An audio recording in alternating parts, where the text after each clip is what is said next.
Yes. Oh, good point. Well, I'm doing 4-hour school days, 2 of them, but the kids only do 4 hours.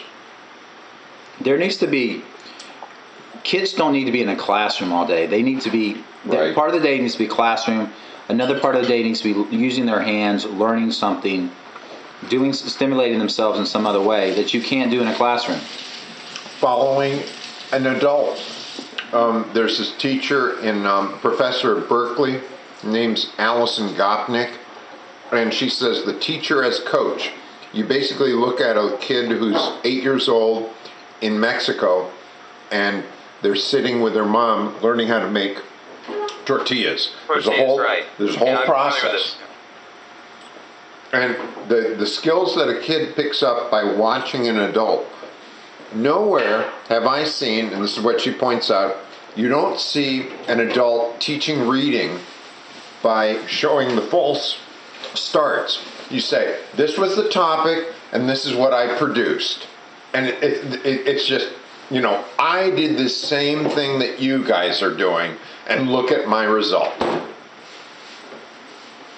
I think also teachers, the standard for who is a teacher and who is not a teacher has to change. I mean, teachers, basically anybody can become a teacher. Yeah. I mean, it seems, this is when the recession hit, substitute teaching became the big thing. Everybody was going into education because, hey, it's easy, I can get it. I definitely think teachers need to be paid more, but I think there needs to be some sort of a higher standard for teachers where you have to have a master's degree, you have to have something that limits just the type of people who can be there. Well, Rick Scott is the new governor of Florida.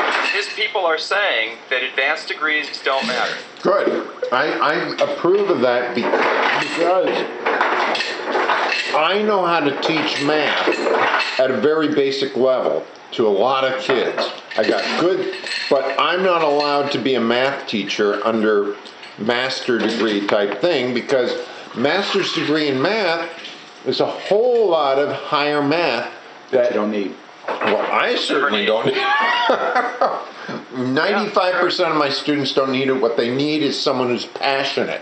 Passionate. In fact, Dennis Lickey will try to bring people who are not. He says that's why we have learning through internships. You're basically bringing in 200 new teachers because the kid goes into the office, follows the person around, asks questions, finds out, what is this 80 milligrams, 80 mg?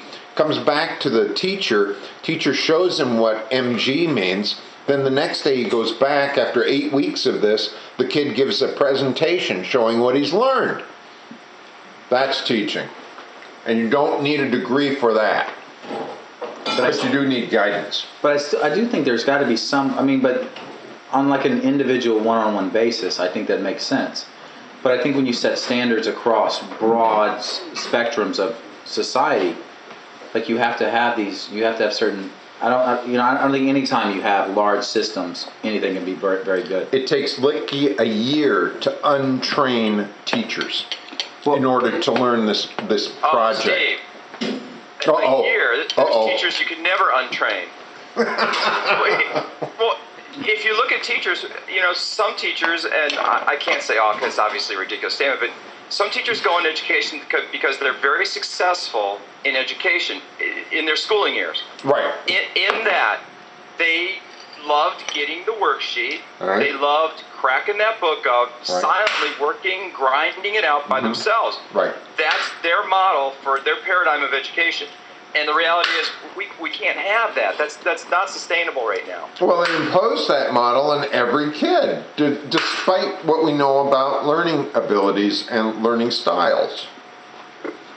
Well, I'm a little frightened right now about what's going to be going on in this. The people at Tallahassee are going to be passing some ridiculous things. The people at Tallahassee, first of all, the people at the highest levels in education, they've never been in a classroom. Right. Very true. Even Arnie Duncan. Is that not a scary situation? Because so many people I know have all the answers to education. They've never taught, and they've been out of the classroom for 40 years. Right. Okay. They don't know what's going on there. But I also have another First of all, Miami-Dade School District, Broward County School District, is far too big to be efficient. Right. Granted. I think it needs to be feedback. It needs to be decentralized. Right. There's no way that you can have 220,000 students in Broward County schools. That's far too big for the management structure we have of a school board of publicly elected officials to manage. I think on a small level where they're beholding to the local residents, the local individuals, it's different. But when you get so large, I work for Miami-Dade County Public Schools in their downtown office. Huh.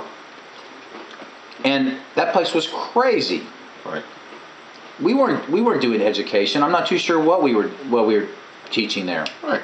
Well, isn't the purpose of a huge place, it's sold to teachers that now you can go from one town to another town and be in the same hiring district, rather than if you were in Boca Raton and then you move to West Palm Beach, now you have to have a totally different hiring system. You sign a contract in Miami-Dade that says you will go wherever in the district they place you. So you can be up and say like Ives Dairy Road, somewhere like this, and they'll say, no, we want you in Homestead. Mm-hmm. And they can transfer you Homestead if they so choose. That's a great way of motivating teachers. No. Keep them in line. Oh yeah, Palm Beach County has something very similar to that.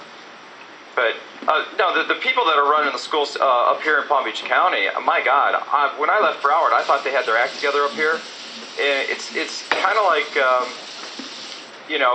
the old story about you might like eating sausage, but you don't want to know how it's prepared. You don't want to see what's in the skin. Mm-hmm. Well, that's what we got here. And the more I found out what's going into the sausage up here, Jesus Christ. Well, now principals getting their jobs because they give the superintendent blowjobs.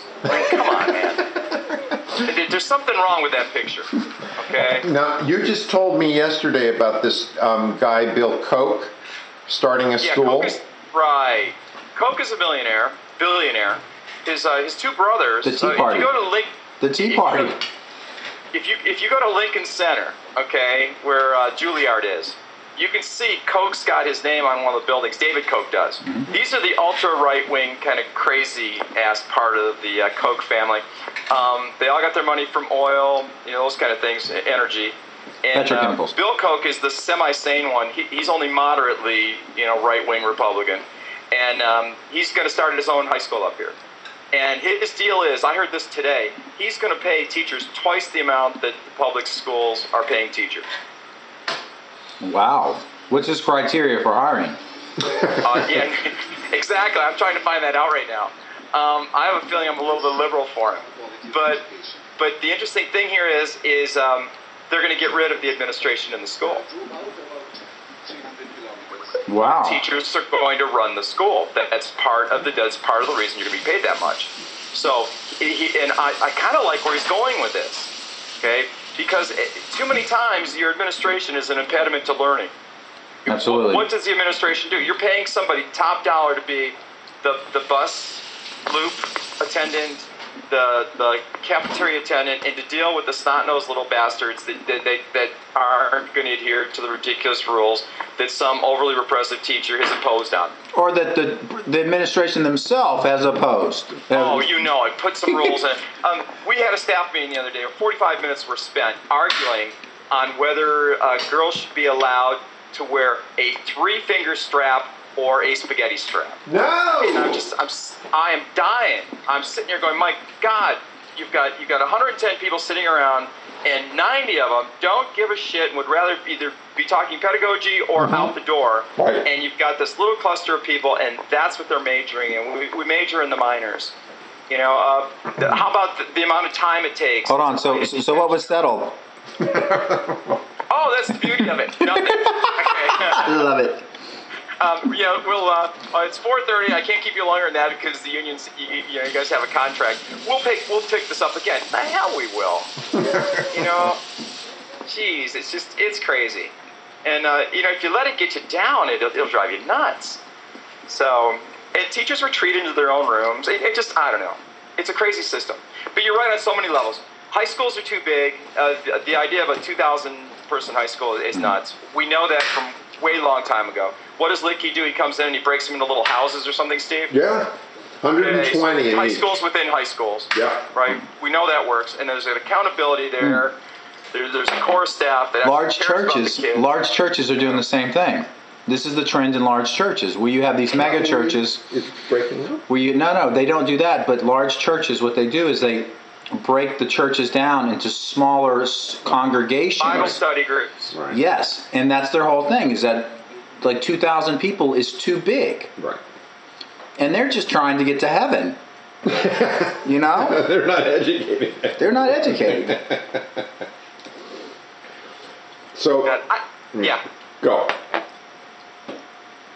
No, your turn, Steve. All right. Sugata Mitra.